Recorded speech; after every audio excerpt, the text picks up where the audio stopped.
Assalamualaikum warahmatullahi wabarakatuh. Innal hamdalillah nahmaduhu wa nasta'inuhu wa nastaghfiruhu wa na'udzu billahi min syururi anfusina wa min sayyiati a'malina. May yahdihillahu fala mudhillalah wa man yudlil fala hadiyalah. Wa asyhadu an la ilaha illallah wahdahu la syarikalah. Wa asyhadu anna Muhammadan abduhu wa rasuluh. Pertama-tama, kita sebagai hamba Allah yang beriman, marilah kita panjatkan puji dan syukur kehadirat Allah Subhanahu wa Ta'ala yang telah memberikan kekuatan kesehatan, baik kesehatan lahir maupun batin kita. Salawat dan salam tidak lupa kita kirimkan kepada junjungan kita, Nabi Allah, Nabi Muhammad SAW, yang telah mengantarkan umat manusia dari peradaban hidup yang jahiliyah menuju pada peradaban hidup yang terang benderang, yang penuh dengan kemajuan, ilmu pengetahuan dan teknologi seperti yang kita rasakan pada saat ini. Semoga kita semua termasuk hamba yang taat, yang berhak mendapatkan syafaat di akhir kelak. Perkenankan saya pada saat ini akan menyampaikan topik yang berjudul libatkan Allah dalam segala masalah dan urusan. Manusia pada dasarnya diciptakan oleh Allah di dunia ini dengan dibekali akal, pikiran, dan perasaan. Dengan dibekali pikiran, akal, perasaan, manusia disebut sebagai makhluk yang paling sempurna di antara makhluk-makhluk yang lain, dan sebagai khalifah fil ard atau pemimpin di muka bumi. Akan tetapi seiring dengan bekal akal, pikiran, dan perasaan, itu pula manusia diselimuti oleh berbagai masalah. Bahkan ada yang mengatakan bahwa manusia merupakan makhluk dengan segudang masalah atau human with multi problem. Dengan berbagai masalah itu, ada yang bisa mereka atasi dengan sendirinya, atau bahkan ada yang merasa lelah dengan masalah yang dihadapinya. Sebagaimana dalam Quran Surat Ar-Ra'd ayat 11, di dalam ayat ini Allah mengisyaratkan bahwa manusia itu bisa berubah apabila ia mau mengubah dirinya sendiri. Yang artinya, sesungguhnya Allah tidak akan mengubah nasib suatu kaum hingga mereka mengubah diri mereka sendiri. Banyak manusia yang mudah mengeluh dalam berbagai urusan atau masalah dunia, semisal susahnya mendapatkan pekerjaan, jodoh, jabatan, harta, dan lain sebagainya. Namun sesungguhnya, bagaimanapun kesulitan dalam masalah tersebut, kita bisa merubah atau kita dapat keluar dari kesulitan itu dengan berdoa kepada Allah, dekatkan diri kepada Allah, dan mau berusaha atau ikhtiar. Kemudian dalam Quran Surat Al-Baqarah, yang artinya Allah tidak membebani seseorang itu melainkan sesuai dengan kesanggupannya. Ketika kita diberikan cobaan atau ujian oleh Allah Subhanahu wa Ta'ala, kebanyakan kita merasa putus asa dan tidak bersemangat dalam menjalani kehidupan. Padahal sebenarnya Allah mempunyai banyak hal yang lebih baik di belakang berbagai permasalahan tersebut.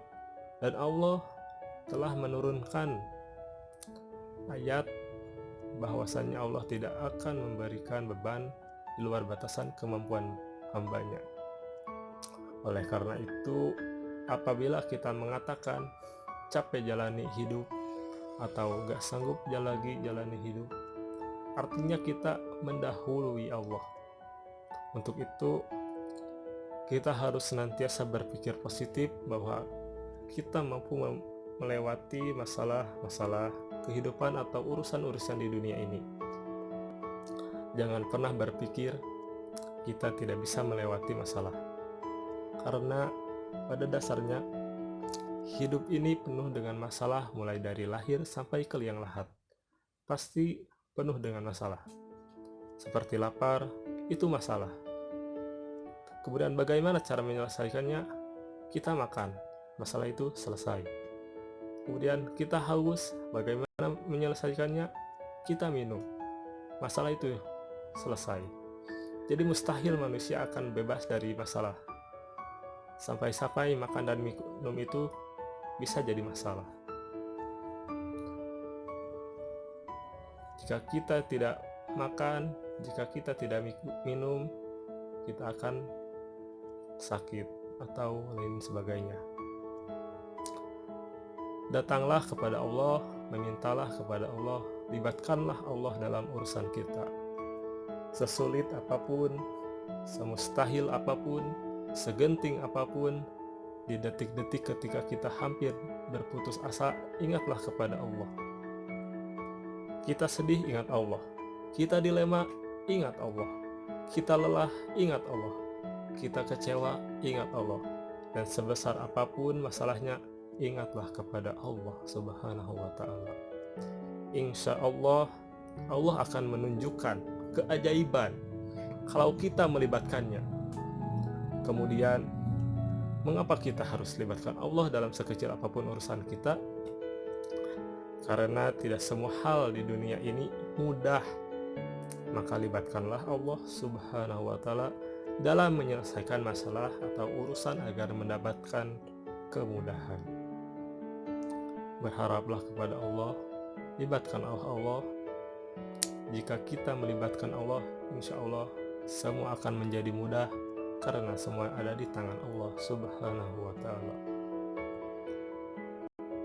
Kemudian bagaimana cara agar kita selalu melibatkan masalah atau urusan kita kepada Allah?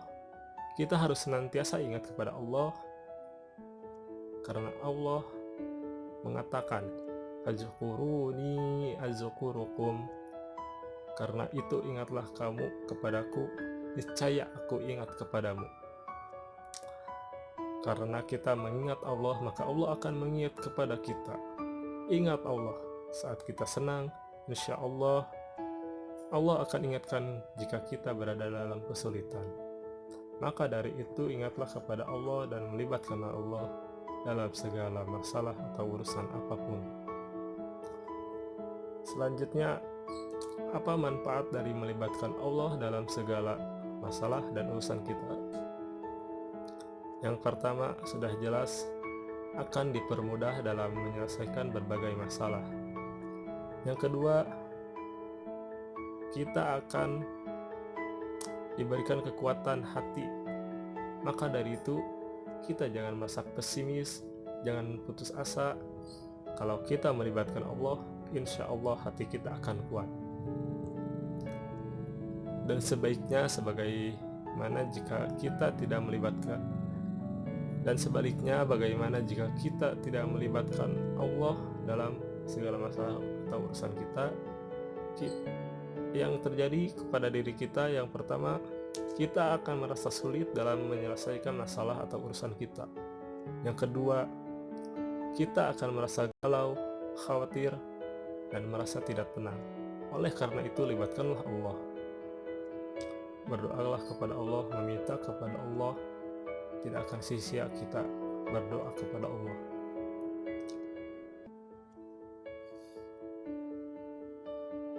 Banyak doa yang telah dicontohkan oleh para nabi kita atau dalam Al-Quran, seperti doa Allahumma la sahla illa ma ja'altahu sahla wa anta taj'alu hazna idza syi'ta sahla, yang artinya, ya Allah, tidak ada kemudahan kecuali Engkau buat mudah, dan Engkau menjadikan kesedihan atau kesulitan jika Engkau hendaki pasti akan menjadi mudah.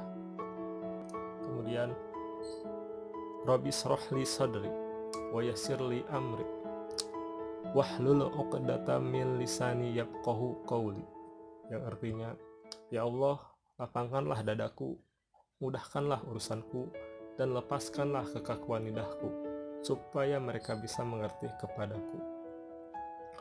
Kemudian kita bisa membaca doa Rabbana atina min ladunka rahmah wa hayyi' lana min amrina rasyada, yang artinya, ya Allah, berikanlah kepada kami rahmat dari sisimu, dan sempurnakanlah bagi kami petunjuk yang lurus dalam urusan kami ini. Setelah kita berdoa, kita harus yakinkan kepada Allah, Allah akan mengabulkan doa kita, yang pada Quran telah tertera di Quran surat Al-Baqarah ayat 186, yang artinya, dan apabila hamba-hambaku bertanya kepadamu tentang aku, maka jawablah bahwasannya aku adalah dekat. Aku mengabulkan permohonan orang yang berdoa apabila ia memohon kepadaku. Maka hendaklah mereka itu memenuhi segala perintahku, dan hendaklah mereka beriman kepadaku agar mereka selalu berada dalam kebenaran. Maka dari itu, memohonlah kepada Allah, beribadalah kepada Allah, dan libatkanlah Allah dalam segala urusan atau masalah yang kita alami. Serta berdoalah kepada Allah, karena pada dasarnya rahmat Allah itu melebihi dari takdir. Jika kita terus-terusan berdoa, kita insya Allah bisa merubah takdir. Insya Allah akan merubah takdir kita. Tidak ada ruginya berdoa kepada Allah. Jika doa kita tidak dikabulkan di dunia, insya Allah Allah akan kabulkan di akhirat kelak. Demikian yang dapat saya sampaikan pada saat ini. Semoga dapat bermanfaat bagi kita semua dan dapat kita aplikasikan dalam kehidupan sehari-hari. Lebih dan kurangnya mohon dimaafkan. Yang benar datangnya dari Allah yang maha benar, dan yang salah, hilaf atau keliru itu datangnya dari saya diri sendiri. Oleh karena itu, mohon maaf bila ada kesalahan. Wassalamualaikum warahmatullahi wabarakatuh.